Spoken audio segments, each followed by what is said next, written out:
তো আমরা এক পাও কবরে আর এক পাও উপরে আছে। এই যে শাহিদ সাহেবের বিরুদ্ধে আমাকে অর্থাৎ যে সমস্ত কারুকার্যতা করাইছে, এমন একজন আলেমের বিরুদ্ধে আমাকে যে সমস্ত কাজবাজ করাইছে, আমাকে তো এখন করে করে খাইতে আছে।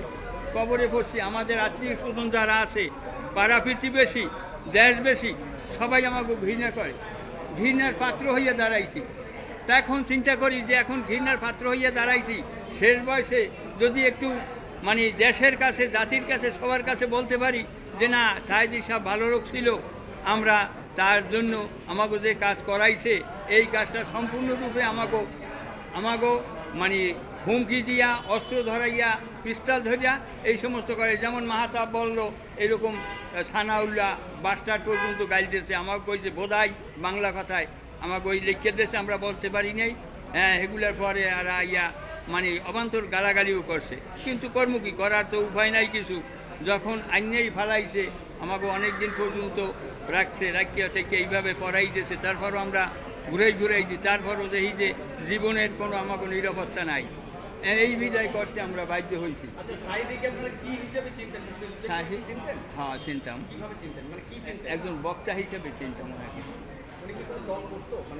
না, দল কথা না, উনি একজন বক্তা ছিল, উনি একজন আলেম মানুষ, উনি আপনার ওয়াজ মাহফিল করতো, এই দিন বক্তা ছিল, উনি ওয়াজ মাহফিল করতে, এই দিনে ওনারে মানে ওই সবাই একটু মূল্যায়ন করতে, ভালো মনে করতে, ভালো মনে। আমরা 1 মিনিট সময় নেব। সুমন মিস্ত্রি, শেষ 1 মিনিট, 1 মিনিট শেষ করো তুমি মূল কথা। আমার নাম সুমন্ত মিস্ত্রি, আমার নানা মধুসূদন গরামি। হয়তোবা সে যদি জীবিত থাকতো তাহলে এখানে সে থাকতো, তার পরিবর্তে আমি আসছি। আমার নিজের কাছে খুব অনুতপ্ত হয় বা অনেক খারাপ লাগে যে দেলোয়ার হোসেন সাইদির বিরুদ্ধে সেও একটা চক্রান্তের সাথে জড়িত হইয়া তাইনু বলে সাক্ষী দিয়েছে।